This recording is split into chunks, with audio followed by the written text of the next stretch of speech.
This is a cabin tour for the Carnival Venezia. This is an interior cabin, $24.19.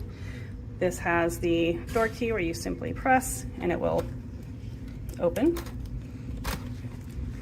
I will tell you right away that this will always be here. This is how you turn on the light. If you take it out, the light won't work, but you do not have to bring a key or a card or an extra anything anymore. The cabin stewards simply leave those in there. This is actually a reasonable sized cabin for an interior cabin. Right now, this is set up to be a king size bed, but you can see at the bottom here that this can be pushed apart to make 2 twin size beds if we prefer.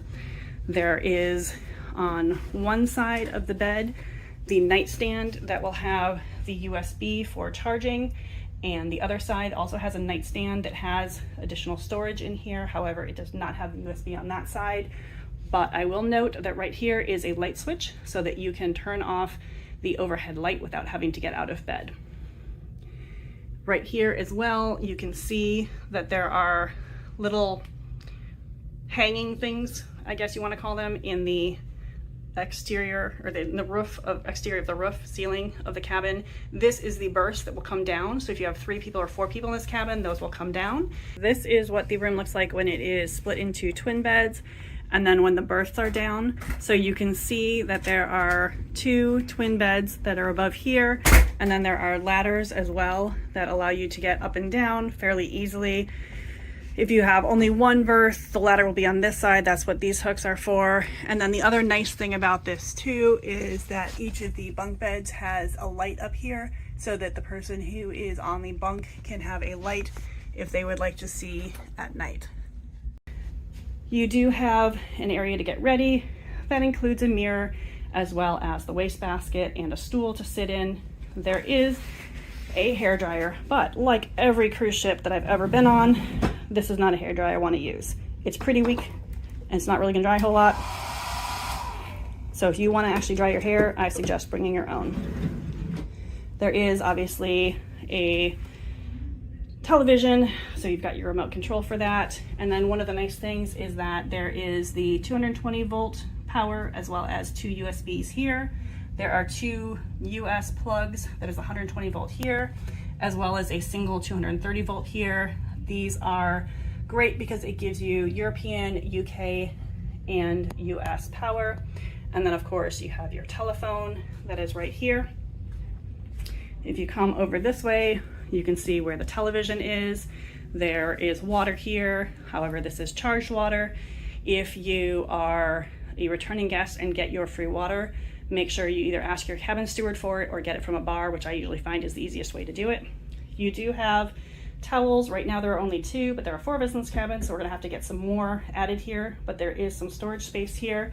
And then over on this side is where your refrigerator is gonna be. What I will say is tuck one of those towels at the top right here. This will give the air a little bit more airflow in your refrigerator. That will allow you to keep it a little bit cooler.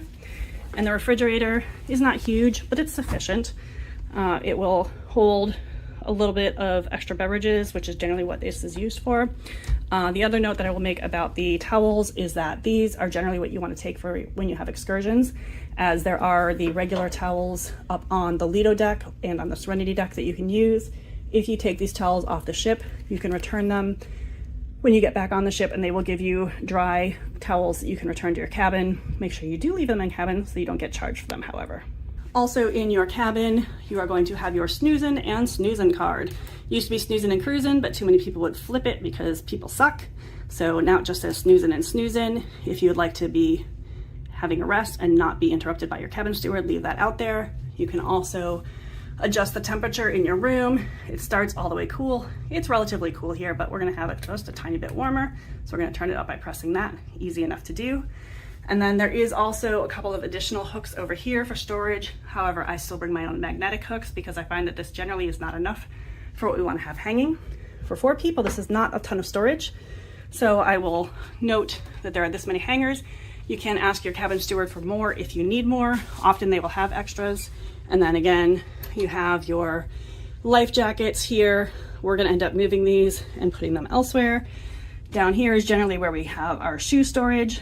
And then also you have your safe. Enter your 4-digit code, press lock. This will lock automatically. enter your same 4-digit code again, it will automatically unlock. When you go ahead and open it up, you can see this is not the hugest safe. It's big enough for an iPad mini. It will also hold your passport, wallets, jewelry, etc., but it is not big enough to hold a full iPad, nor a computer, laptop, or anything else like that. Below this, you have another shelf for storage, as well as drawers. And there are 3 drawers additionally that will have storage for you. So it's not a ton of space for 4 people, so pack accordingly and bring those magnetic hooks. Also note that in the bathroom, this is how you turn it on and off. Note the light switch is on the outside. So again, I always bring battery operated candles that I put inside for the nighttime, which allows this door not to open up and wake me up, but instead the battery operated candles gives us enough light to see at nighttime without waking us up. When you come inside, obviously there's a commode. You have your towels for your guests. There is some storage of shelves in here, but not a ton. There is some on both sides. And then also you've got a full lighted mirror. Note that in these cabins, there is no longer a plug inside. Oh, I just kidding. It's right here.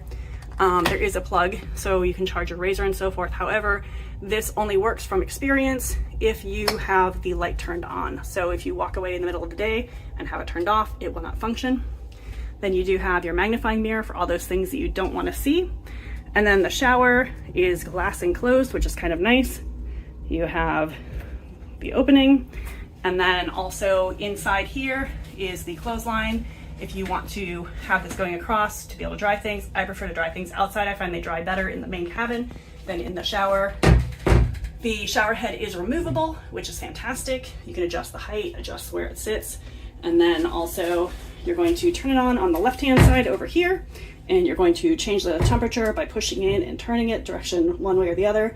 Note that this is in Celsius, not Fahrenheit. I like to have it just a little bit right under 30 degrees because I like a little bit of a cooler shower. Make sure you test the temperature, don't scald yourself.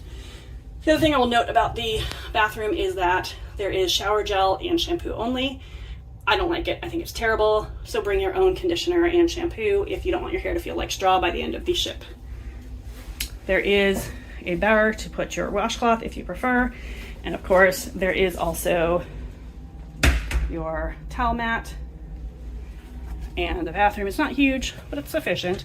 But I will say that for a cabin, overall, this feels relatively spacious for an interior cabin. The only thing that I wish it had a little bit more of was storage space for the closets, but it's, again, not too bad.